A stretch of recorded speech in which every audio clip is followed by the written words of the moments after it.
Welcome back to the Abandoned Building Shop Renovation. I am excited because today drywall is arriving right now as I speak. And that is always a huge transformation when the drywall gets hung. All right, they got the first load of drywall in, but now we got a pallet here and we got fire code core rated.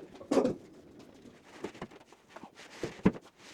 right, they got the first load of drywall in, but now there's a traffic jam and they are stuck behind the garbage truck, which I'm guessing they are not happy about. Finally, clearing out space. So for fire code on the ceiling, we actually only had to do double half-inch, but I think just right now there was no half-inch in stock, and so we spent a little more on 5/8 inch just to keep things moving. Sometimes time is money, and that also gives us a little extra sound dampening, a little extra protection, can't hurt. The rest of the walls we're just going standard 5/8 inch.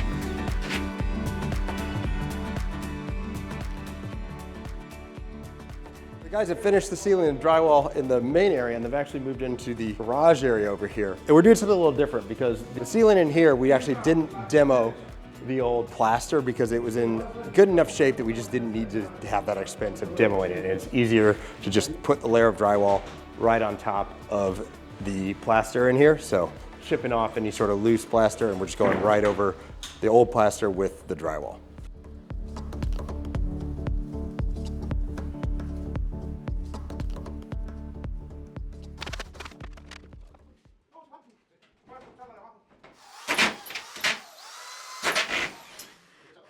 And now we're skipping ahead about a week because unfortunately I had to go out of town and didn't get footage of them taping, mudding, or painting the drywall. Cameraman Cam was able to get over there for a day to get some footage of the sanding that you see here, but the subsequent painting happened on the weekend while I was out of town. And while I can make myself work on weekends, I am not a slave driver, and Cameraman Cam doesn't have to work weekends, so we don't have footage of that.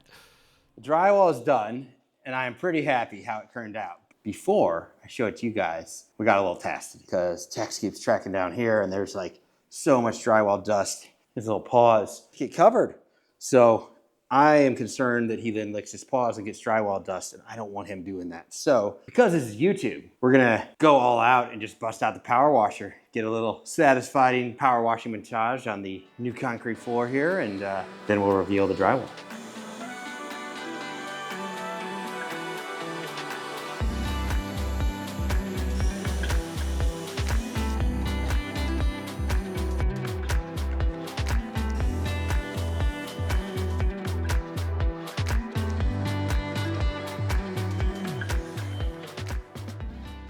I am super excited how it looks in here. It really transforms the space. And one thing I noticed in here is that with this wall between the garage and the rest of the shop, this area actually feels a little bit bigger. It was so long that you kind of lost sense of scale. Without a wall dividing up the space, now it feels actually bigger probably than it did before. And I know the mural is covered up right now, but all that stuff is just materials we're leaning against the wall. The mural is still there. We managed to design around to protect it, which I'm very happy about. We got Tiger Sasha's mural over the CNC, managed to preserve all that around there. Even when we lowered the ceiling, we kept the focal point of it all intact, which is really great. It's not just the walls, obviously, it's the ceiling. The before and after of what the ceiling looked like before, with all the plaster coming down, looking nasty, to the beautiful white ceiling now, unbelievably different, both here and in the garage over the truck. It is really a massive difference. I'm also curious what type of lighting I should do in here. I was actually thinking of getting those cool like hexagon shaped LEDs for the ceiling. What do you guys think? Hexagon, is that cool? Too much? Just do straight linear? What do you think? Leave a comment, let me know. 1 second here, I'm getting a phone call, hold on. Mike Venom, what's going on, man? What's up, dude? Just wanted to invite you to my foam party this weekend. I just got this new broker gig and we're celebrating. It's gonna be bitchin'.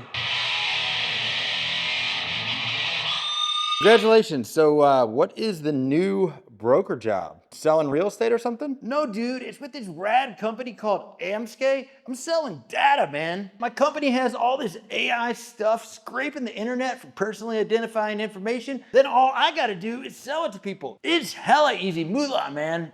Okay, that sounds a little suspect. Do you know what type of data they sell? Oh man, during the job orientation, I was so tired from partying the night before, but I think I remember some suit saying they could find names and addresses and even passwords and social security number. It's wild, man. I hate to break this to you. Your company is a data broker and they're out there scraping the internet for everyone's personal information and selling it to whoever's willing to pay for it. That includes spammers and scammers. In fact, if you haven't signed up for this video's sponsor, Incogni, they're probably selling your personal information too. Do you get a lot of spam calls and text messages? Oh yeah, man, all the time. Hate to break it to you, man. Your job is making all that spam possible. I mean, the company's name is Amsky. That's literally scam in pig Latin. So what's the dilly, man? How do I stop all this spam? Data brokers like Amsky are only required to remove your personal information if you specifically request they do so. Since there's literally hundreds of those companies out there, doing this on your own is basically impossible. Fortunately, there's an easy and affordable way to take your personal data back with this video's sponsor, Incogni. After a simple sign-up process, they automate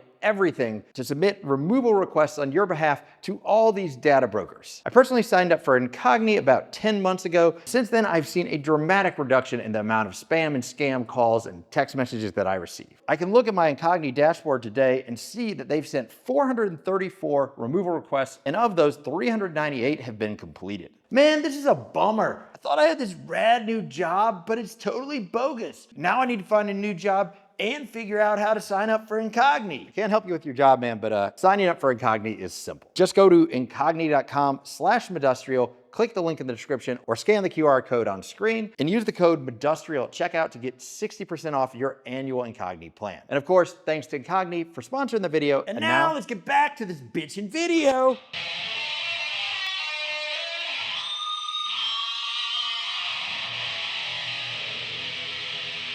Next up, I'm gonna be building out a French cleat storage wall in the space we left open right here. But before I start building that storage wall, I wanna do something a little different, sort of a mini Q&A, just to address a lot of the questions that you guys had in the last renovation video. So first question was asking about the garage floor where we dug everything out and poured new concrete down to the foundation, about 7 or 8 inches. The question was, couldn't you have grinded the floor down couple centimeters and poured self-leveling concrete? For starters, we're gonna have some heavy tools, 1,000, 2,000 pounds. So you need the floor to be sturdy. If we wanted to just pour some self-leveling concrete, you would have had about 4 inches of concrete on the far end, but then it would obviously have feathered out to be very, very thin in the middle. And that thin layer of concrete, one, probably wouldn't have stuck very well to the existing floor because there's just oil and all kinds of crap in the floor. So we would have had to grind it down anyway to pour it, which was arguably close to the same amount of work. But two, where it gets really thin and you feathered it out, it would just be very thin concrete that would likely crack and break off very quickly. If we'd done it that way, it wouldn't have lasted but a few months before it started cracking. So the next thing that I got a lot of comments and questions about was Texas footprints in the garage floor.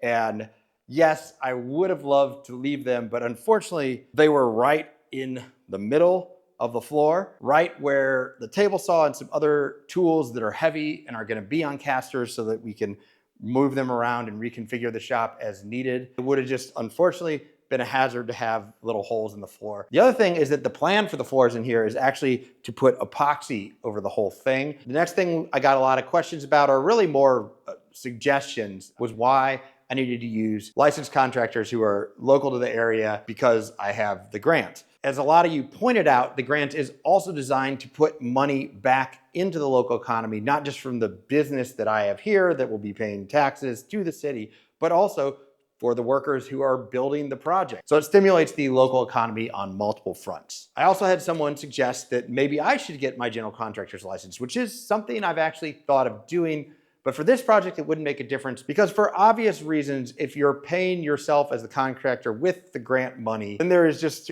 too much opportunity for corruption to seep in. You can kind of make up whatever number you want if you're paying yourself. Also, if you like this idea of taking the last video, answering questions from it, let me know what you think because, well, this is a community and ultimately I am here to make content that you guys enjoy. So if you like it, we'll do more of it. I mentioned this earlier, but I think because of the space here in the hallway, I don't want to have like big cabinets coming out from here because there's going to be materials and projects and things just passing through this space right here. But I think what we can do here is do a French cleat storage wall without encroaching on the path through between the two rooms of the workshop. And for those unfamiliar with French cleats, I'm showing some examples from my other YouTube friends. The system is super simple. Basically, you attach a bunch of angled cleats to the wall, and then you can make all kinds of custom modular storage components with matching angled cleats, which allow you to hang them anywhere on the wall and move components around as your needs change. It's a great system for people like me who are bad at planning ahead and inevitably will want to change the layout of their storage system once they start using it. I've also got some LEDs. I'm gonna throw LEDs around the edge, leave a little reveal so they'll just be a glow, a line of light all the way around the French cleat wall that I think should look pretty darn good.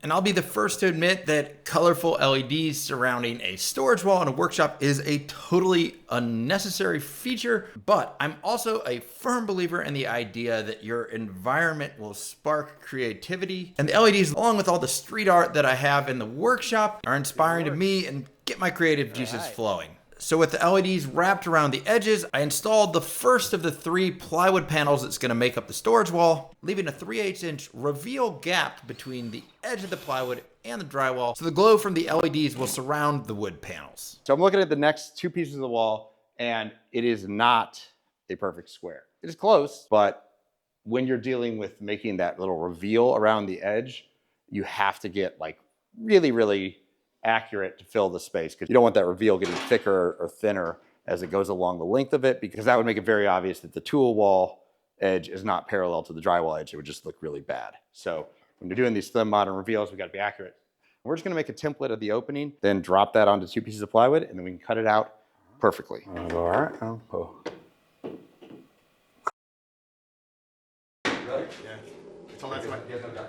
Got our sheets of plywood laid out and got our template. Now we just got to cut this all out.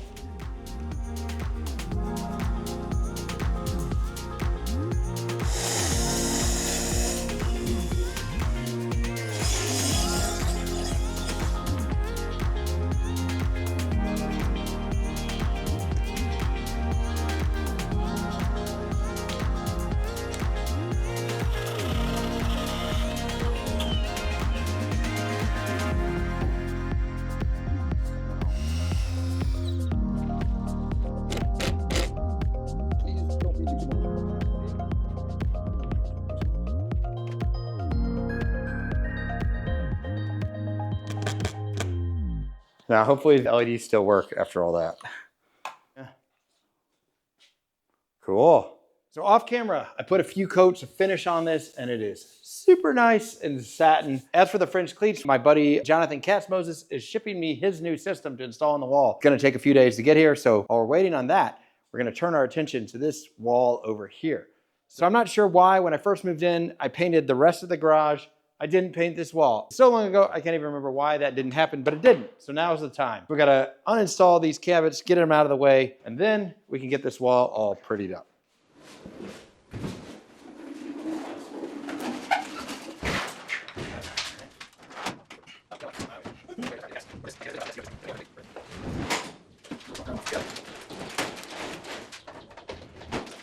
This wall needs to be cleaned up. There are a bunch of just like screws that broke off in the wall, various metal things. We need to cut them out.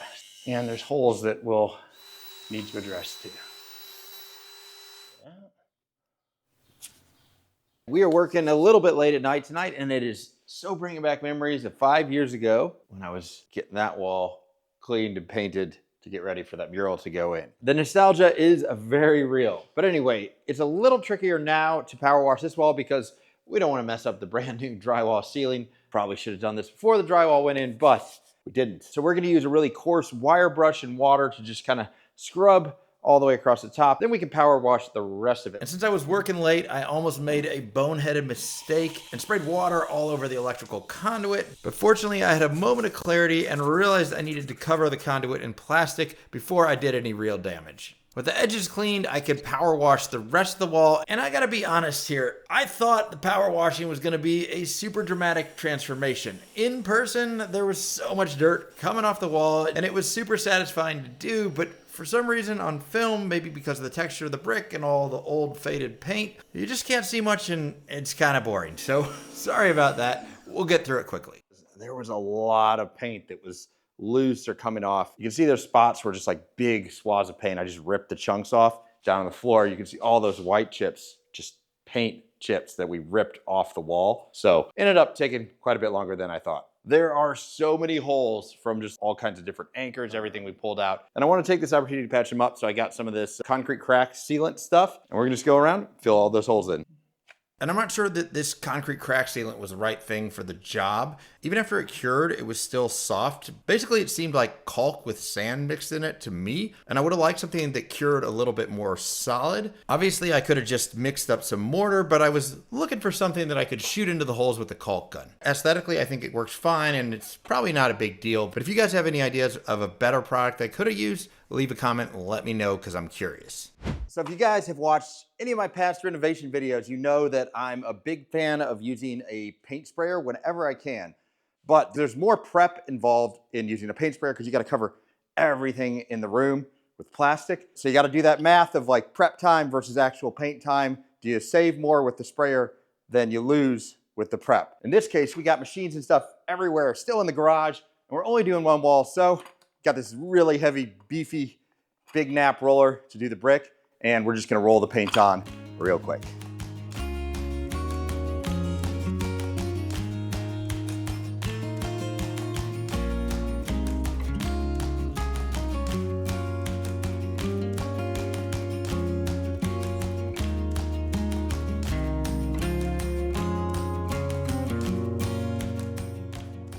So we got the primer on the wall and I'm pretty happy with the coverage with the super thick nap roller that's intended for the rough surfaces. So now I got another new product I'm trying, not a sponsored thing at all, but interior, exterior, masonry, stucco, and brick paint. So hopefully that'll do the trick.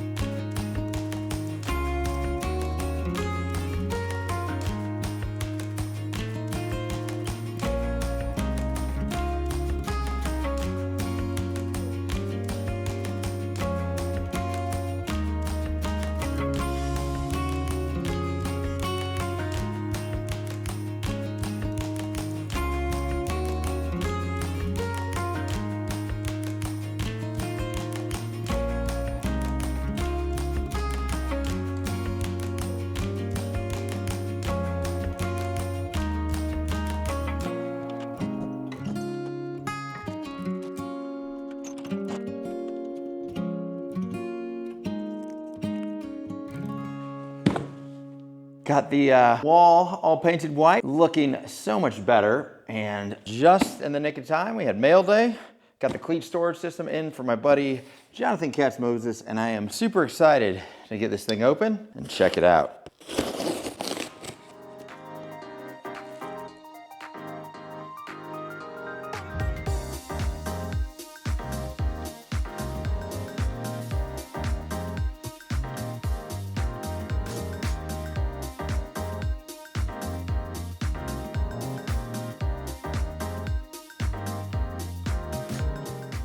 But this system is so cool. One of the things I absolutely love about it is these little locking mechanisms. Put the little lever in, twist it, it locks, not going anywhere.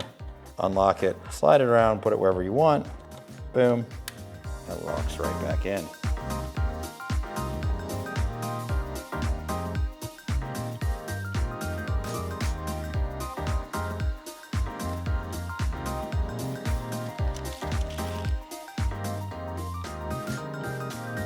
The wall is, well, I won't say done because obviously there's still some more things I have to add and the storage will evolve as I figure out how it will best suit my workflow in the new shop. But this gives you an idea. If you're looking for a super high-end classy storage system, definitely recommend this. Now moving into the wide open shop.